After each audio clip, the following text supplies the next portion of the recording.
So, we're already 1 month into 2024, and so tell me, how's the new year been for you? I'll be the first one to admit that I haven't made significant progress on what I said I would accomplish this year. I just recently got back from traveling in China for a month, and I spent time with my grandparents and traveled to a lot of different places. Ever since I got back, I've been trying to overcome my jet lag and get back into my normal routines.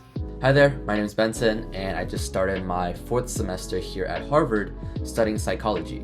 My mission is to awaken the next generation of purposeful students through education and self-improvement. Now, I'm not blaming my little progress I've had for the past month on my trip to China. In fact, I think the trip was enlightening, and in many ways, I've gotten inspiration for more videos that I want to make, and there's also many lessons that I've come to learn, all while being half a globe away from home. And one of those lessons is we should be making a conscious effort to expand our perspectives from time to time.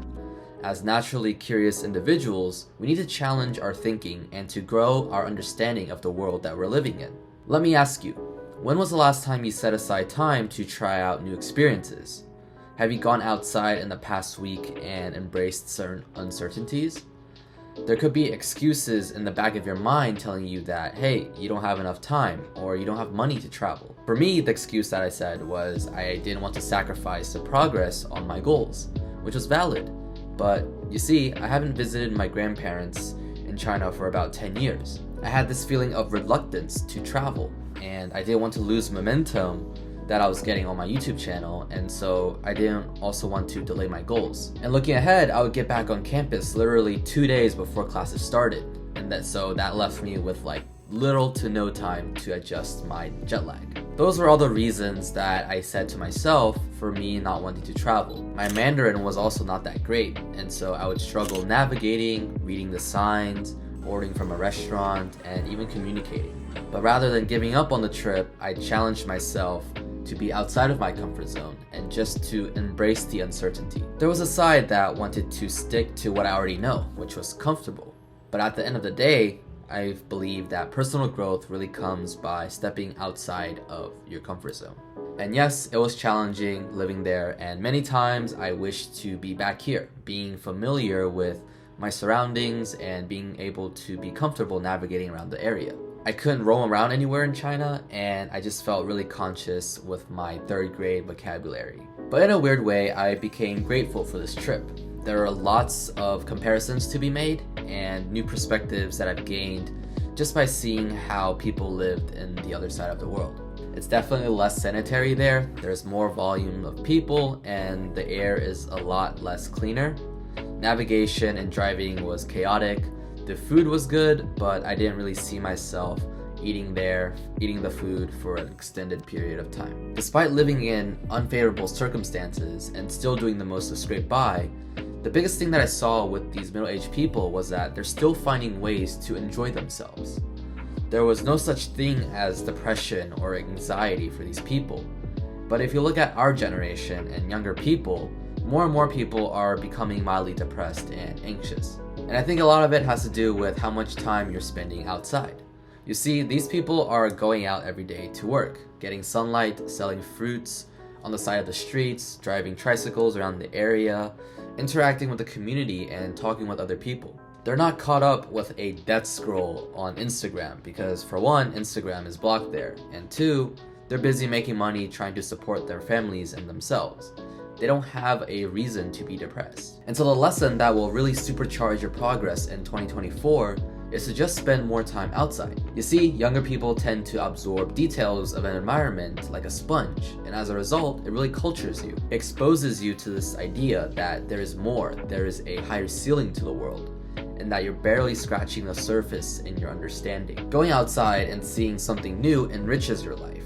And also in the social setting where you can draw upon these experiences and share the adventures that you've had with other people. It might seem like going outside doesn't directly affect your work or your studies, but it enables you to draw connections to things much easier than, let's say, someone who has not really physically seen it, but only heard or read about it in books and movies. Being well-cultured and knowledgeable about various topics, that'll naturally set you apart from your competition. you'll have more experiences to draw on than, let's say, someone who stays indoors all day. I didn't get to make videos in China, but with these new experiences, I feel like my perspectives have changed, and I've gotten many new insights and video ideas that I want to share with you guys. You see, being a purposeful student doesn't mean you're always putting your head down, studying and working in a routine manner. I know, it's easy to get caught up with that. People might say that we don't have a life outside, and that could be true. One of the big parts of being a purposeful student that I've overlooked in the past is this idea of being this lifelong learner, exposing yourself to more things, challenging our views, and enriching our lives with stories to tell for the rest of our life. Imagine being 70 years old and telling your grandchildren about the time you went to Macau and saw the ruins of Sao Paulo. You never know how the landscape might change in 70 years, but these memories are forever in your mind and they can be treasured. Trust me, there is very little downside with going outside and expanding your perspective. And yes, I know as a student, especially when classes start back up and work begins to ramp up, there's less and less time for yourself to really go outside and enjoy yourself. But I think not having time is just an excuse for not clearly prioritizing. Go somewhere where you haven't been before. It doesn't have to be a whole different continent. Maybe it's a new restaurant or coffee shop that you've never tried, an activity that you've never done before. These are all opportunities to go outside and gather new details and expand your perspective. If your life seems dull right now and you don't feel satisfied, I promise you that by experiencing new things, it will enrich your life and supercharge your progress in 2024 even more. Hope you enjoyed this video. I know the month break was not ideal, and this is the first of many lessons that I've learned while living in China. I have an exciting announcement coming soon for the channel, and I can't wait to share it with all of you guys. I am feeling a little rusty with YouTube, so please bear with me. And so, yeah, in the meantime, take action and go outside more.